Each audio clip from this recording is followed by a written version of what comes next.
Hoje estou aqui para entrevistar uma pessoa incrível, o Gary. E bom, nós vamos falar inglês, até porque ele é um irlandês, dono da Parte, uma agência de recrutamento. Ele vai contar várias coisas interessantes, vai falar sobre recrutamento na Irlanda e vai dar dicas excelentes para vocês, ok? So, vamos lá. So, hi Gary. Hi, Deborah, how are you? I'm very good. I'm honored to be here speaking with you. Thank you very much. Thank you so much for your time today. Well, thanks for having me. It's great.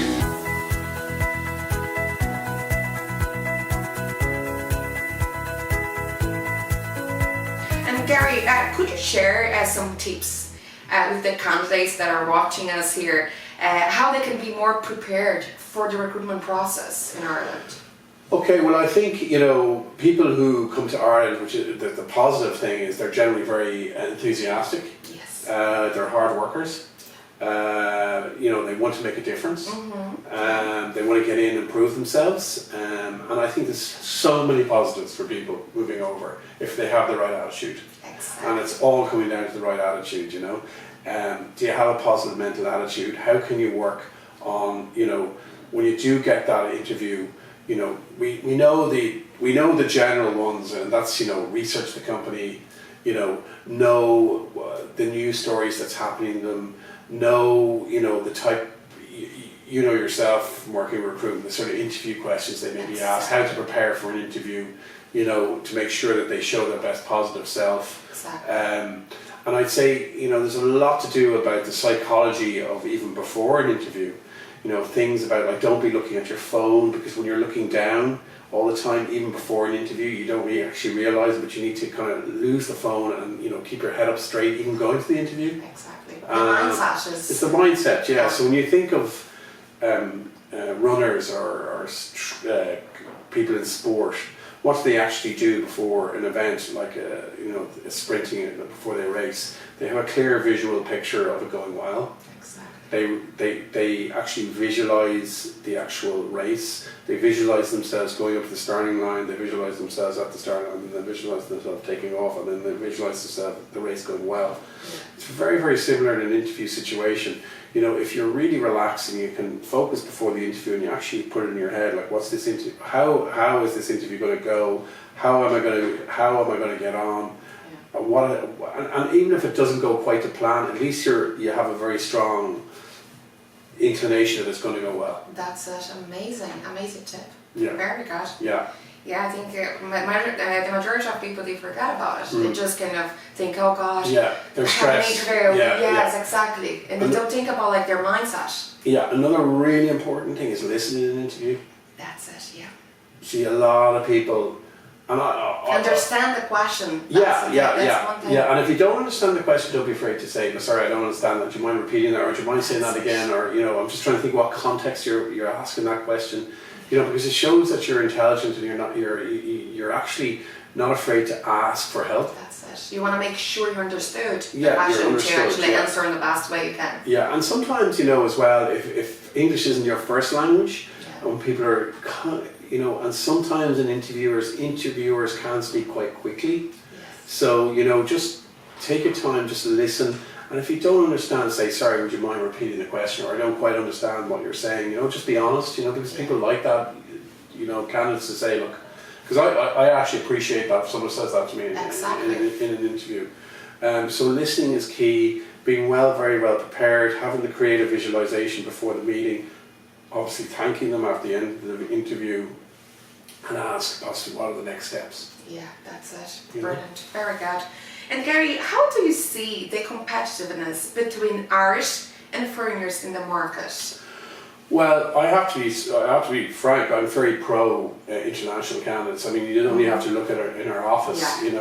I think we have very much cultural. Yeah, it's multicultural. We have people from Nigeria, we have people from France, we have people from Poland, we have people from Brazil, we have people from Portugal. It's amazing. It's international. So for me, I think it's a plus to be international, coming to Ireland, because you're bringing a lot of things and a lot of cultural differences, which I think it's great. So for me, it's a positive that you're coming to Ireland.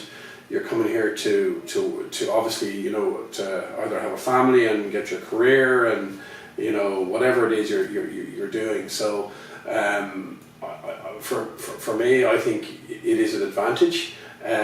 Obviously, there's things that Irish people have. They have that network. Yes. And they have you know, I don't know if you're aware of Maeve Binchy. She's a famous Irish writer, but she has a book called A Circle of Friends.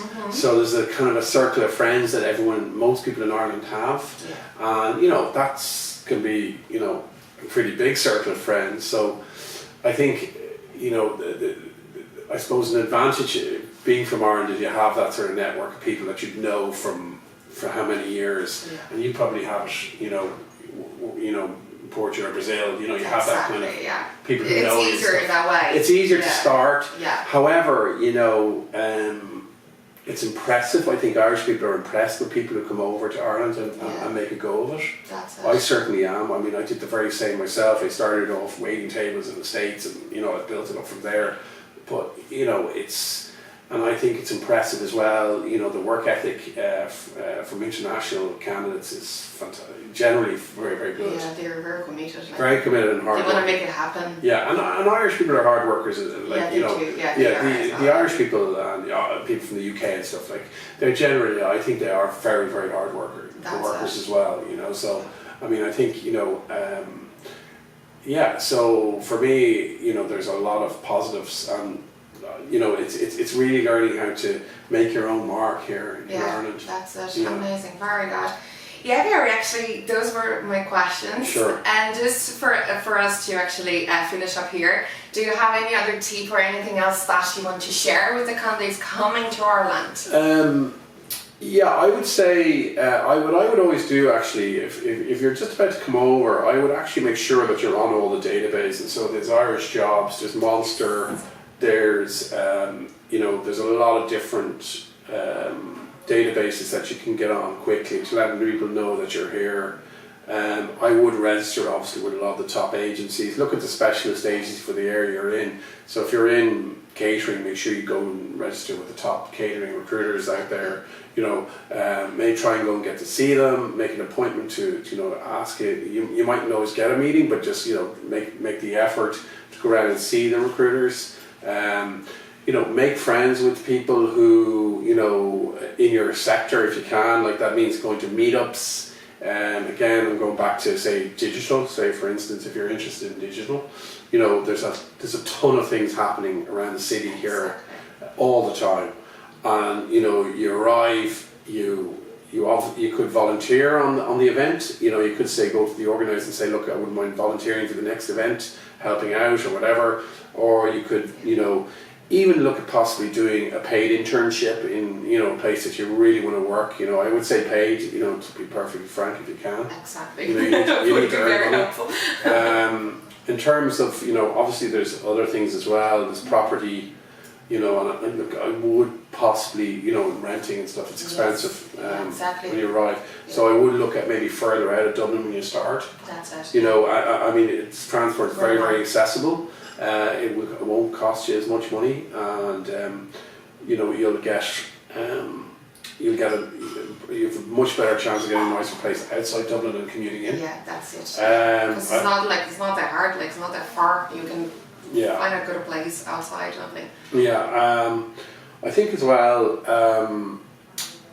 What else is there now? I think is a good idea. Yeah, just have someone go over your CV. I mean, you're probably doing that as well. You're probably looking at the CV. Yeah, it's crucial.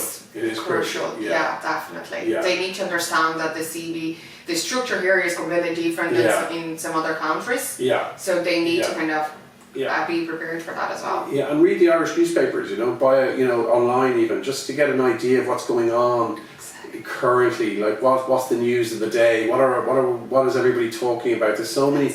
There's news stories here. You know, the sport is massive here, so, you know, I don't expect you to go out and learn how to play Gaelic football or you know, play rugby, but football is huge here, you know, so, you know, and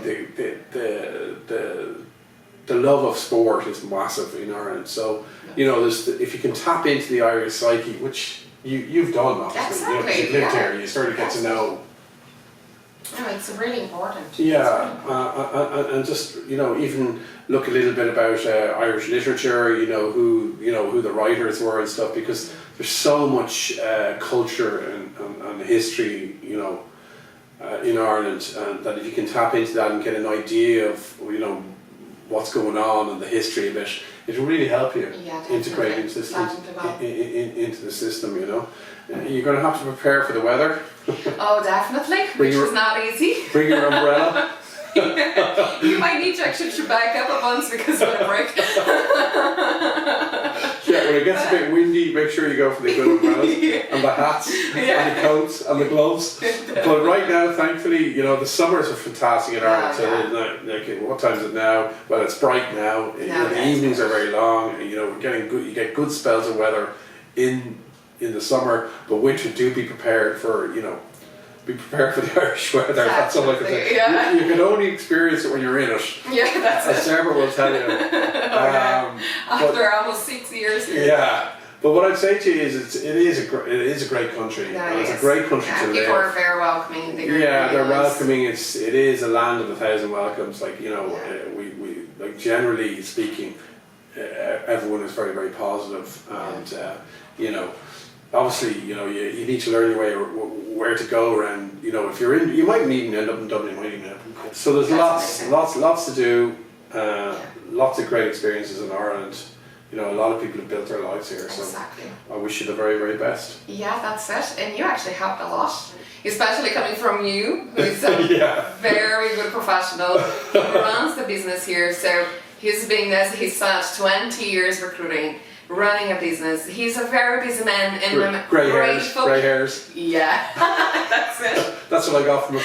Yeah. But Gary, I'm very grateful. I'm really honoured to have you here today. Thanks, Sarah. Thank you a lot for actually sharing all your knowledge and experience and tips. I think it's really, really good. Thanks a lot for your time today. You're very welcome, and the very best to everyone. I hope they. That's it. So be drop prepared into Parte prosperity and for a cup of tea. Yes, exactly. They are welcoming you too. Okay, that's great. Thanks, guys. Okay. Bye bye. Bye bye.